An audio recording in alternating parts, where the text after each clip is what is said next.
जय हिंद दोस्तों, मैं हूं अनूप और आप सब लोग देख रहे हैं ग्लोबल कॉन्फ्लिक्ट। तो दोस्तों, जब से इंडियन एयरफोर्स के द्वारा MMRCA 2.0 के टेंडर को इशू किया गया है, तब से जहां पे सबसे बड़ा सवाल ये है कि भारत द्वारा इस टेंडर में कौन से फाइटर एयरक्राफ्टों को खरीदा जाएगा, तो वहीं पे रशिया के तरफ से जहां पे अपने फाइटर एयरक्राफ्टों को लेके ये कहा जा रहा है कि किसी भी अन्य वेस्टर्न कंट्री के फाइटर एयरक्राफ्टों के तुलना में रशियन फाइटर एयरक्राफ्टों का कीमत काफी कम है। और इस टेंडर में जहाँ पे रशिया की तरफ से MiG-35 फाइटर एयरक्राफ्टों का ऑफर किया गया है, तो वहीं पे इन फाइटर एयरक्राफ्टों को लेके भी रशिया का कहना यह है कि टेंडर में शामिल किसी भी एयरक्राफ्टों के तुलना में करीबन रशियन फाइटर 20% सस्ता है। तो दोस्तों, ऐसे में सवाल ये भी है कि क्या रियली रशिया के फाइटर एयरक्राफ्ट इतना सस्ता होता है, और अगर इतना सस्ता एयरक्राफ्ट रशिया के द्वारा निर्माण किया जाता है तो बीते कुछ सालों में भारत द्वारा क्यों अपने फोकस को वेस्टर्न कंट्री के फाइटर एयरक्राफ्टों की तरफ ज्यादा केंद्रित किया गया है। और आज के इस वीडियो में आप लोगों को बताऊंगा कि क्या सच में Russian fighter aircraft long term में इतना सस्ता होता है। तो डिटेल में जानने के लिए वीडियो के आखिर तक बने रहिए और चैनल को सब्सक्राइब और वीडियो को लाइक जरूर कीजिए। तो दोस्तों, जब भी किसी भी देश की तरफ से फाइटर एयरक्राफ्टों को खरीदने के लिए कोई टेंडर जारी किया जाता है, तो आप देखेंगे कि उसमें रशिया की तरफ से ऑफर किया गया फाइटर एयरक्राफ्टों का कीमत किसी भी वेस्टर्न कंट्री के फाइटर एयरक्राफ्टों के तुलना में काफी कम होता है। और ये एक तरीके से रशिया के लिए एडवांटेज भी है और रशिया को कई सारे टेंडरों को जीतने में मदद भी करता है। पर क्या रशिया की तरफ से ऑफर किया गया फाइटर एयरक्राफ्टों का कीमत सच में इतना कम होता है, और क्या इतना कम कीमत का फाइटर एयरक्राफ्ट कस्टमरों को लॉन्ग टर्म में उतना ही फायदा देता है जितना खरीदते वक्त उसके कीमत की वजह से फायदा मिलता है? तो दोस्तों, इसके बारे में जानने से पहले चलिए रशियन हैवी फाइटर एयरक्राफ्ट और वेस्टर्न कंट्रियों के द्वारा निर्मित हैवी फाइटर एयरक्राफ्टों के कीमत के बारे में जानते हैं। तो दोस्तों, कुछ रिपोर्टों के मुताबिक अमेरिका के द्वारा निर्माण किया हुआ बोइंग FA-18 Super-Hornet-EF एयरक्राफ्टों का कीमत करीब करीब $98 मिलियन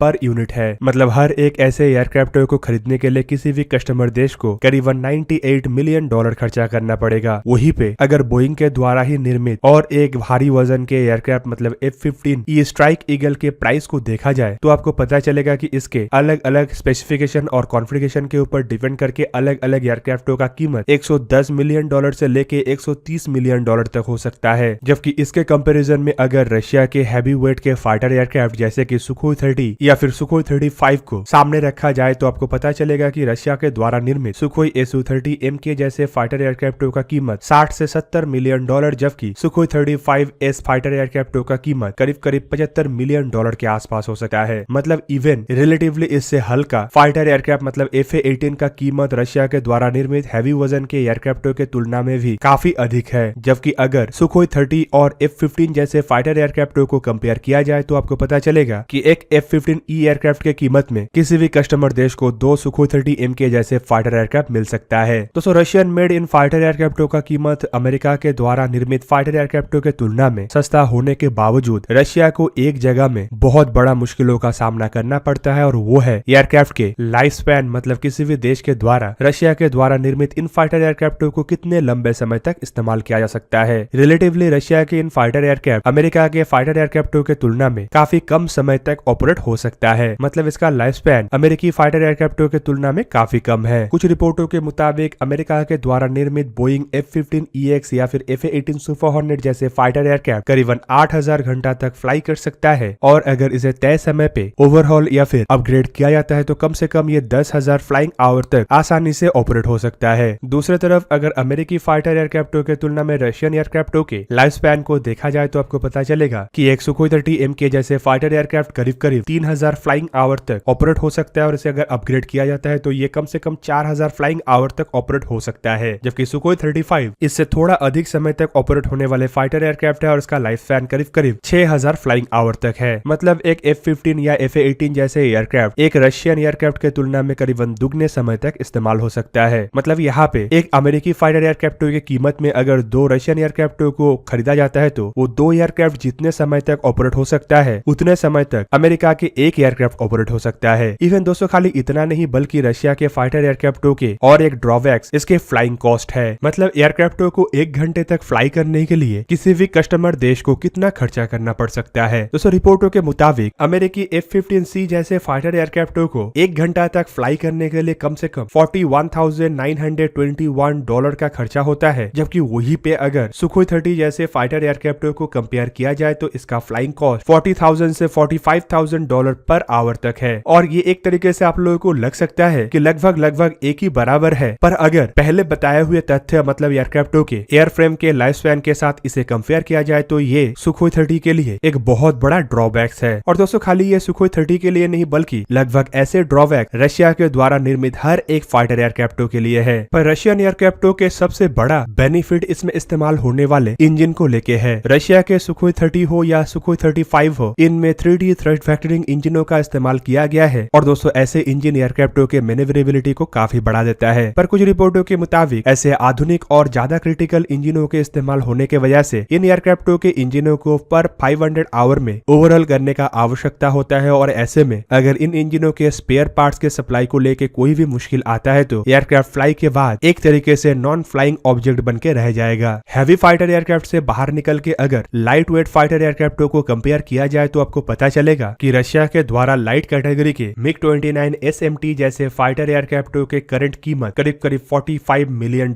है, जबकि इसका लाइफ स्पैन करीबन 4000 फ्लाइट आवर है। जबकि वहीं पे इससे थोड़ा आधुनिक फाइटर एयरक्राफ्ट MiG-29M या MiG-35 जैसे एयरक्राफ्टों का कीमत 55 मिलियन से $60 मिलियन पर यूनिट है। जबकि इसका ऑपरेशनल टाइम भी MiG-29 SMT से अधिक और करीब करीब 6000 फ्लाइट आवर है। पर दोस्तों इन एयरक्राफ्टों के इंजनों को भी 500 आवर के बाद ओवरहॉल का आवश्यकता पड़ता है। पर अगर रशिया के इन लाइट वेट फाइटर एयरक्राफ्टों को वेस्टर्न कंट्री के फाइटर एयरक्राफ्ट जैसे कि JS-39CD ग्राइपिन या फिर F-16CD ब्लॉक 50-52 जैसे एयरक्राफ्टों के साथ कंपेयर किया जाए तो आपको पता चलेगा कि JS-39 ग्राइपिन एयरक्राफ्टों का कीमत जहां पे $70 मिलियन है और इसका ऑपरेशनल लाइफ स्पैन करीब करीब 10,000 फ्लाइट आवर है, तो वहीं पे F-16 एयरक्राफ्टों का पर यूनिट कॉस्ट करीब करीब $78 मिलियन और ऑपरेशनल फ्लाइट आवर करीबन 8000 आवर है। तो इससे आप लोगों को ये तो एटलीस्ट पता चल गया होगा कि रशिया के लाइट वेट फाइटर एयरक्राफ्ट भी हैवी वजन के फाइटर एयरक्राफ्टों के जैसे ही कीमत में थोड़ा तो सस्ता है, लेकिन वेस्टर्न कंट्रियों के एयरक्राफ्टों के जैसे लंबे समय तक ऑपरेट नहीं हो सकता। पर अगर इन एयरक्राफ्टों के पर आवर ऑपरेशनल कॉस्ट को भी कंपेयर किया जाए तो आपको पता चलेगा कि जहां पे F-16 जैसे फाइटर एयरक्राफ्टों के पर आवर ऑपरेशनल कॉस्ट $22,514 के आसपास है, तो वहीं पे ग्राइपिन जैसे एयरक्राफ्टों को अब तक के सबसे कम ऑपरेशनल कॉस्ट वाले एयरक्राफ्टों में गिना जाता है। दोस्तों ग्राइपिन के ऑपरेशनल कॉस्ट सिर्फ $4700 पर आवर है, जबकि वहीं पे MiG-29 एयरक्राफ्टों को अगर इन एयरक्राफ्टों के सामने रखा जाए तो आपको पता चलेगा कि इसका ऑपरेशनल कॉस्ट करीब करीब $15,000 to $16,000 के आसपास है। मतलब ये एयरक्राफ्ट एक तरफ जहाँ पे कीमत में सस्ता मिलता है तो वहीं पे इसे लंबे समय तक ऑपरेट भी नहीं किया जा सकता है और इसका ऑपरेशनल कॉस्ट भी इतना कम नहीं है कि ये कहा जाए कि ये अगर कम समय तक भी ऑपरेट होता है तो ये इतना नुकसानदायक नहीं है। दोस्तों इन रिपोर्टों में जिन तथ्यों का जिक्र किया गया है, अगर उन तथ्यों को एक साथ मिलाया जाए तो किसी भी कस्टमर देश के लिए इनिशियली रशियन एयरक्राफ्ट एक सस्ता तरीन एयरक्राफ्ट बन सकता है और परचेस करते टाइम ये एयरक्राफ्ट बजट को सपोर्ट कर सकता है। वहीं पे अमेरिकी एयरक्राफ्ट उन देशों के लिए एक महंगा तरीन और ऐसा एयरक्राफ्ट बन सकता है जो बजट को कतई ना सपोर्ट करे। पर एयरक्राफ्टों को खरीदने के बाद ऑपरेशनल करते वक्त अगर कोई एयरक्राफ्ट कस्टमर को सबसे अधिक सपोर्ट करता है तो वो है वेस्टर्न कंट्रियों के द्वारा निर्माण किया हुआ एयरक्राफ्ट, चाहे वो लंबे समय तक ऑपरेशनल होके उस देश के नए फाइटर एयरक्राफ्ट खरीदने के आवश्यकताओं को घटा दे या फिर कम मेंटेनेंस के कारण उस देश को अपने इकोनॉमी के एक बहुत बड़े हिस्से को एयरक्राफ्ट के मेंटेनेंस के ऊपर खर्चा न करना पड़े। कुल मिला के इन्हीं कुछ कारणों की वजह से पिछले बार के टेंडर में भी भारत के द्वारा रशिया के एयरक्राफ्टों को पसंद नहीं किया गया था और ये भी बताया गया था कि रशिया के जो एयरक्राफ्ट इंडिया द्वारा इस्तेमाल किया जा रहा है उनमें भी सबसे बड़ा मुश्किल एयरक्राफ्टों के सर्विसेबिलिटी है। तो वहीं पे फिलहाल जो राफेल एयरक्राफ्ट भारत द्वारा परचेस किया गया है उस सर्विसेबिलिटी के मामले में भी रशिया के एयरक्राफ्टों के तुलना में आगे है और लंबे समय तक ऑपरेट होने के क्षमता में भी रशिया के इन फाइटर एयरक्राफ्टों के तुलना में काफी आगे है। तो दोस्तों ये था आज का वीडियो। अगर आपको वीडियो अच्छा लगा तो इसे लाइक कीजिए और मेरे चैनल को सब्सक्राइब कीजिए और साथ में बना हुआ बेल आइकन को भी प्रेस कर दीजिए ताकि आप मेरा वीडियो देख पाए सबसे पहले। जय हिंद।